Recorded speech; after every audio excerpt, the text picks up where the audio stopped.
This week's video brings us to the city of Fresno, California. Despite what you're seeing here in this modern look at the city, with all its modern architecture, although you do see hints of the old world, I will be showing you much of Fresno that no longer stands. And I always like to bring you the geography before we get into the architecture. And a little further north from Los Angeles, which we have covered on this channel, San Diego we've also covered. Haven't covered Bakersfield, but I have shown quite a few structures, amazing structures from Bakersfield. But if we go a little bit further north, we hit Fresno, and that'll be the focus of this video. Don't forget San Francisco. If you haven't checked it out, you have to check it out. And very important for this video in particular, but in many of my videos, I like to give the population demographics. You can see the modern day we're at 500,000 roughly, but if we turn the clocks back to the turn of the 20th century, we're looking at a paltry 12,000. If we go back 2 more decades, we really don't have much of a city at all in 1880 according to the census data. And you have a massive 10-fold increase in population in that decade, and you're going to see a plethora of buildings from this time period. So without further ado, let's check out Fresno.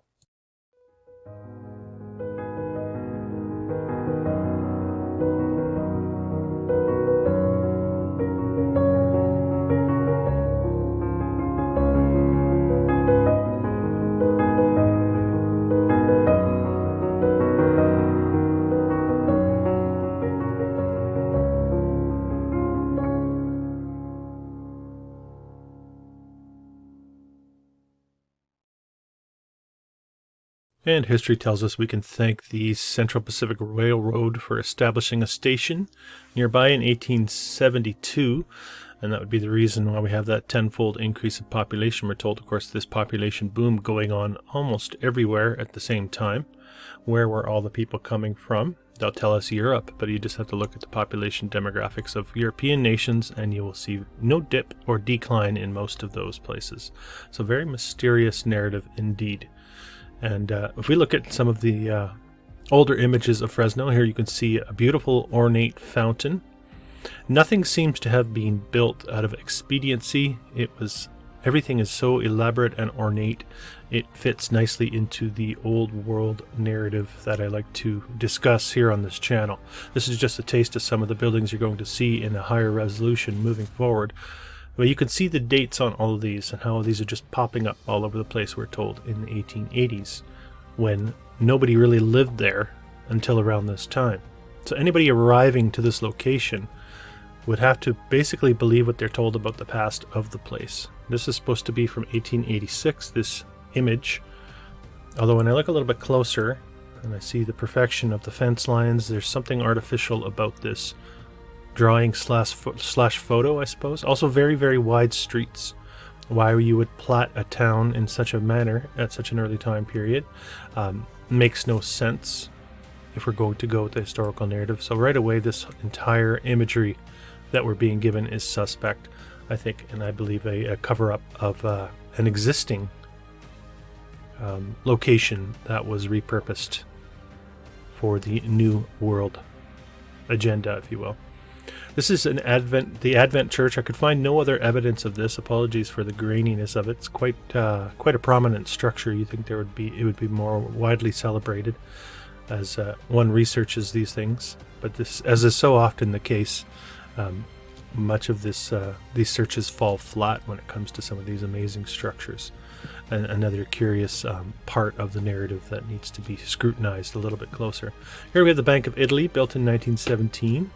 In less than a year, we're told. It has laid vacant since 1972, we're told. You can see the plywood here on the windows down below. Beautiful looking structure. I do have a black and white of that as well. So the level of architecture that once existed here, before brutalism took its cold, brutal hand to everything, if you will, was spectacular. Whether you want to believe that these are older or they were built when we're being told, something has been lost along the way. And a big part of the reason I do this here on this channel is to highlight this architecture and suggest that there's much more to the story that we're being told about history. Our history has in fact been simplified and dumbed down, for lack of a better term. Fresno having its own brewery, this large structure in the back here, we're told, built in 1913, demolished in 1960. The office here in the foreground, with the date plastered on the front, still stands, and there you can see today with the empty lot next to it. And if you're new to this type of content, maybe you're asking yourself, how could this possibly be? We know this about history. We know the people existed here in such a manner because we've been told this. All of this is narrative. This is all stuff that we have been ingrained to believe. History has been erased. The people who lived here before have been wiped out. Languages have been erased. It's all very, very gray and murky, I would suggest. There's not a lot you can hang your head on. Now, the Californian Hotel, built in 2 years, in the 20s, in Fresno, at a time when the population was about 45,000 people. This is quite a large undertaking for such a small city. And of course, not the only structure of its kind going up at that time. It still stands here as well, and it's very. You have the nice cartouche here in the front. It's a beautiful looking structure.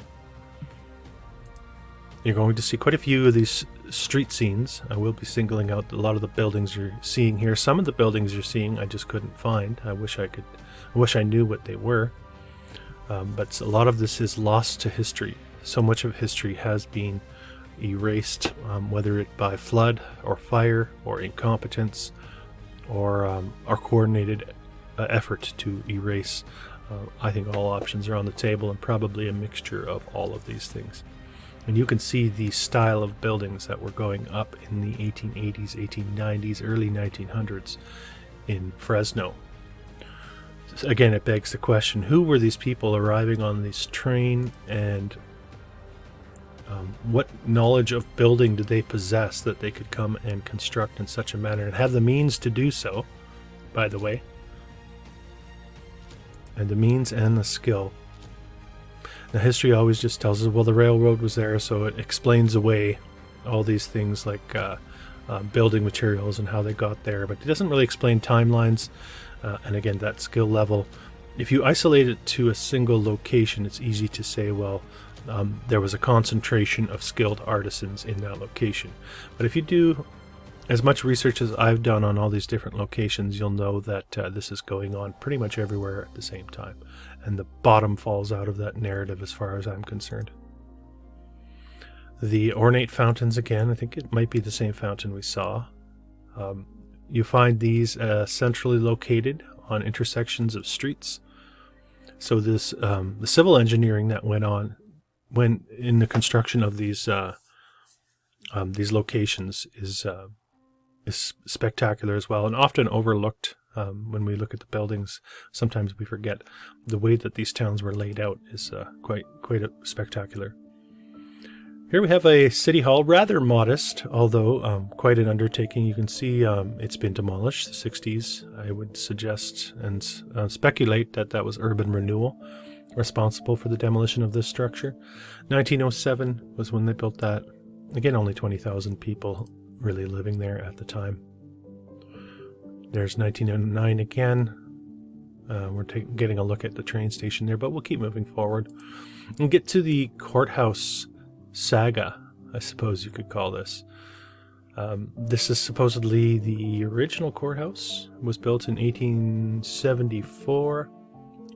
From October 1st of 1874 to August, so less than a year, this one was built. Suspect, because we don't even have census data for that. 1880, we're told 1,100 people lived there, so I would imagine the population for Fresno at the time would have been in the hundreds, but they're able to pump out this amazing architecture. Let's go a little deeper into the narrative on this one. And this coming from constantcontact.com, Fresno County Historical Society. I'll put the link in the description. You can check it out. You can see here they always attribute to the growth to the rail line. And what do we need? Because it was almost a ghost town by 1874. Fresno was on its way to becoming a large city in the area in 1874. Well, that's funny because we have no census data for that. Here's the timeline on its construction. Architect was this Albert A. Bennett. who also designed the courthouses for 8 county seats. Only one of those is still standing. Well, what do you know? The history repeats, right? 1893, the courthouse got expanded, starts to look like this, adding 2 wings and a dome. Interesting. Are they the same structure? I know you can kind of tell in there that maybe there's some similarities, but again, I speculate as to what went on and how it went down. Massive fire destroys the copper dome. It literally melted. The copper dome literally melted. Molten copper steamed into the upper floor. 3 courtrooms were destroyed. Nevertheless, they rebuilt the dome in 1897. They add a 3rd floor to the structure. And we fast forward to the 1960s, where they're deciding to get rid of a lot of this architecture, and it gets demolished, as we can see here, in 1966. Make way for a new modern courthouse. There it is being demolished. They did save the cupola on the dome, apparently. And we'll just walk through a few more images of the courthouse before we move on. There it is again, looking very well treed around it, although you see hints of the spectacular type of architecture that did exist. Remember, this has to be coming from the 1880s, early 1890s, because the larger dome hasn't been placed on it yet, according to the historical narrative. There is the rebuilt courthouse that they'll eventually tear down, and a nice look at a lot of the police officers in front of this majestic structure. Unfortunately, did not last very long and was replaced by this hideous beast of brutalist architecture. The narrative always seems to be the same, and it makes the case for a historical cover-up of the past, as far as I'm concerned. The type of statues and ornamentation that you see here, and this is interesting as well because you're looking at it without its smaller dome, even in the early stages, so it can be very confusing. But we'll move forward. Here we have the Fairgrounds, just a taste of some of the structures that existed on the Fairgrounds. You can see them with their steep spires, domes. Moving on, only a handful of churches I could discover in Fresno. Here's the First Methodist.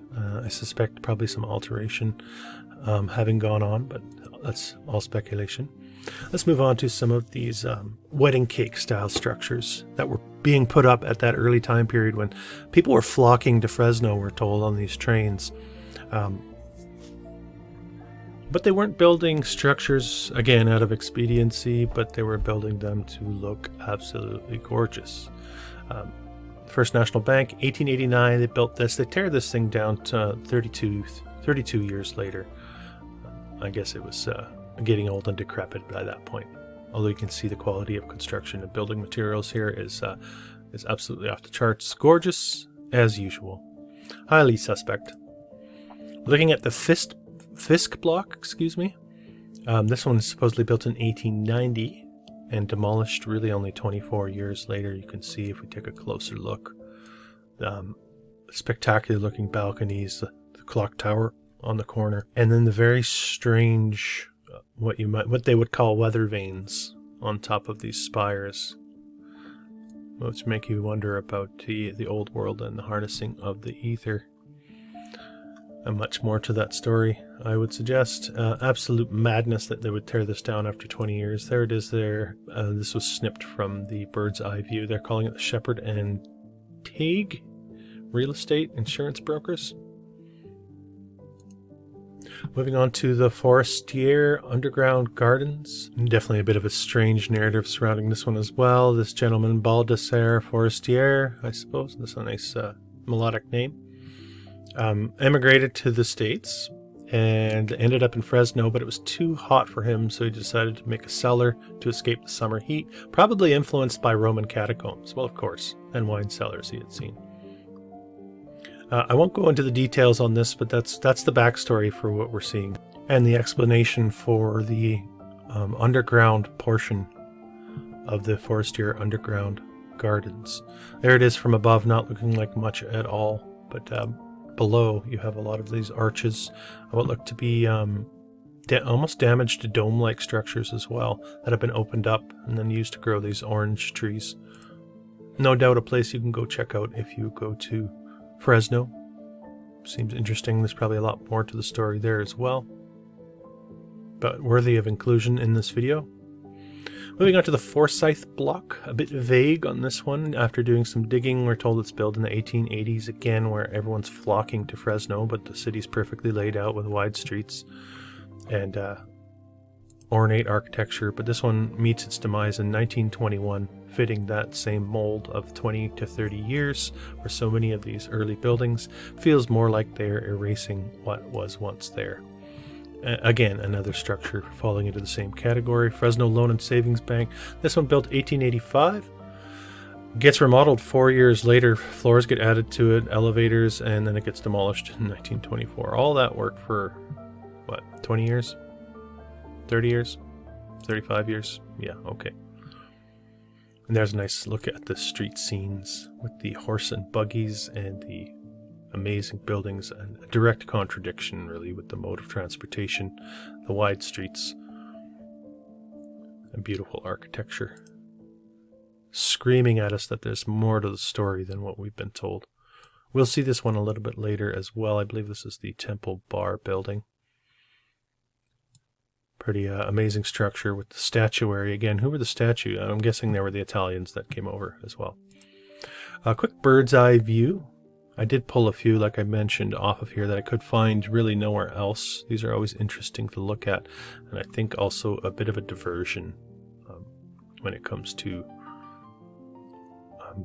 what the city looked like at the time. I don't think there's accuracy. I think part of it is a misdirection with what we're seeing, although they do list some amazing structures. 1901, that one's from. And this is a rendering of, I don't know if it was a planned civic center. You can see grand plans for it with that courthouse that was demolished here in the center. I thought it'd be interesting to include this as well. But we'll move on to the buildings that did exist. Here we have the high school, just labeled the high school, built in 1896. Let's get a better look at that. Yeah. If you've watched any of my videos, you've seen a lot of this before. And it starts to feel like it's been on repeat, but that is the point of what I do here. I try to show you a new location and end up showing you much of the same that we've seen pretty much everywhere else. So much more to the story of history than we've been told. Another high school. The Hotel Fresno, built in 1912. At a time when there's about 30,000 people living in Fresno, but they had the skill and the means to build in this manner. I thought I'd include this one as well. This is in Reedley. I believe it's nearby to Fresno. Any of you locals out there, of course, add your 2 cents. Give me a little bit more context on the location and region. But I thought I would add it because it fits that same timeline as so many of these other structures we're seeing in this video. The 1920s, so many of them meeting their demise. And this gets a little bit confusing as well. We have the Hotel Hughes, built in that same time period, 1887-88. So many buildings going up at that time. Destroyed by fire, demolished in the 60s. Now, it didn't always look like this. It once looked like this. But when we go back to that postcard, we're looking at vehicles that maybe the 30s, maybe 40s. So somewhere along the way, they decided to scale it back quite dramatically from this, which I find to be highly suspect as well. Now, the justification would be that the upper reaches are dangerous. They weren't built well. It certainly looks well built to me. So highly suspect as usual. And I said confusing because there's also the Hughes block, which tends to have the same timeline, very close anyway, to the Hughes Hotel. You can see 60s, 87, 88, 88, 53. Maybe there's some confusion in the narrative as I was doing my research, but this certainly does not look like the same building as this one. So it's something to consider as well. It also makes me wonder how many structures like this do we have no visual evidence of. I suspect that number is quite a bit higher than we realize. and we're only getting a taste of what once stood. We also have the Hotel Pleasanton, built in 1889. This one gets demolished in 66. Urban renewal, thank you very much. Gorgeous looking structure. We'll jump quickly back over to the Hughes Hotel. And moving on to the post office, Hutchinson Post Office again. Notice the pattern repeat here, 1885 to 1923, this post office. So they had so much means at their disposal in the 20s when there wasn't a lot of growth. We got 1920 population is 45,000, 1930 is 52,000. You would think that the city is just booming at this point, but it seems there's a real slowing of the population growth during that decade. Despite that fact, they're demolishing all these structures that have really only been around for 20 or 30 years. It certainly should cause you to scratch your head and question the narrative. Yet another building built in 1889, the K Street School. Here they are hanging out on the roof. You can see the level of detail again up here with these beautiful looking chimneys. Same year, 1889. This one's interesting. The Kearney Mansion was never built, we're told. Maybe. But you could see the intention there. And you can also see the means. If they were building these at the time that they said, they could have done this. Compared to what we've seen so far in this video. It's kind of interesting throwing that one in there as well. Kearney, a wealthy family, I believe. Here you have Kearney Park, a structure I could find no other evidence of as well as a part of Kearney Park. Also looking very reminiscent of what we're seeing on this. So, did this building actually stand, or a version of it? Makes me wonder. All right, the Liberty Theater. This one still stands. I do enjoy the old theaters. And certainly don't believe they were constructed for motion pictures. I think there was a mass modification that went on as a part of the mind control program and the reprogramming of the New World narrative. And here's just a taste of some of the ornamentation on the Liberty Theater. Well, let's go back to the old black and whites. If you thought we were finished with these, think again. The National Bank, also built in 1889, we're told. Only standing till 1917. And here you're getting a good look at some lower windows and railings. So these buildings going further down into the ground. And again, way too ornate and elaborate for what their purpose was at the time. Another National Bank, not the same building, also built in 1889, we're told. And demolished in 1920. So if you're living in Fresno in the 1920s, you have to be in some sort of mad panic, I would think, seeing all of these structures getting demolished. Look at the ornamentation on this. It's absolutely exquisite. Every detail of this building screams at me, preserve it. There must have been an outcry. History, strange narrative. Also had an opera house, built the year after those two banks, demolished also in the 20s, 27. The Barton Opera House. And why they got rid of that really must make you wonder. It doesn't look like it's aging out. It's only 30 some years old by the time it gets demolished. You get the horses and wagons out front and the perfect architecture in the background. I threw this one in there as well, although it doesn't really fit the timeline. The photograph seems more recent, so I'm not sure if this is from the Opera House. But I think it's interesting because even just what they're depicting here on the backdrop for the stage, the ruins of the structures. The county orphanage, the building itself doesn't jump out at me. It has some nice features, but the orphanage portion does. Something we see everywhere as well. How many orphanages do we know of in the modern day? They were everywhere, and I believe a large part of the repopulation project that was going on. Government building, / post office. There it is again. Couldn't find much on this one. Maybe it's the same as that city hall, not sure. We'll move on to the public library that lasted all of 55 years. And we have a nice look at black and white look at that one with its amazing looking columns, ornamentation. Another look at that one. Why on earth you would tear these down, I think we know, and replace it with something like this.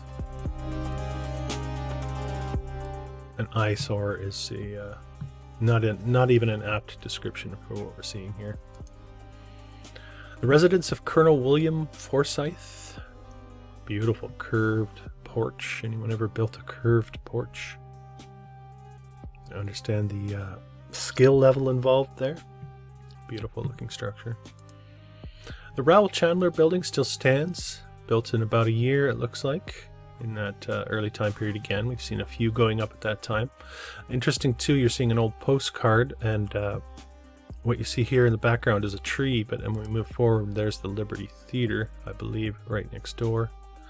I think something to keep an eye out for. A lot of these postcards will snip the building and put it in to a backdrop that doesn't actually fit. I've seen it many times, and I suspect that they were both side by side from the beginning. But that's just me speculating. You can believe what you want, and you can watch the video in an appreciation of the architecture itself. Not forcing you to believe anything here on this channel, but I am suggesting there's much more to history than we have been told. And we're coming to the end of the file here. We'll get a few more buildings in before we do. This is the Light and Power building. I've seen some interesting buildings with that designation as I've gone from city to city. Reminiscent of some things I've seen maybe in St. Louis. Interesting with the two towers on top. The Selma Grammar School with its colonnade, curved colonnade out front. And there's that Southern Pacific Depot with a nice, cute little cone, I suppose you could say. That's what it looks like in the modern day, almost shrouded by ugliness and of course a fence. One of the few churches I could find, St. John's Catholic Church. Let's see here, just a postcard. I do have some shots of the interior, just to give you a sense of the detail. There's another one. And we can come to the Temple Bar building that I did mention earlier. Also built in 1889. That's got to make at least a half a dozen buildings built in 1889, and another half a dozen built in 1888 or 1890. Busy times for Fresno. And they try to do that by overloading the population growth for that time period, but there's problems, again, like I said, with that narrative. I'm hoping you can get a sense for that.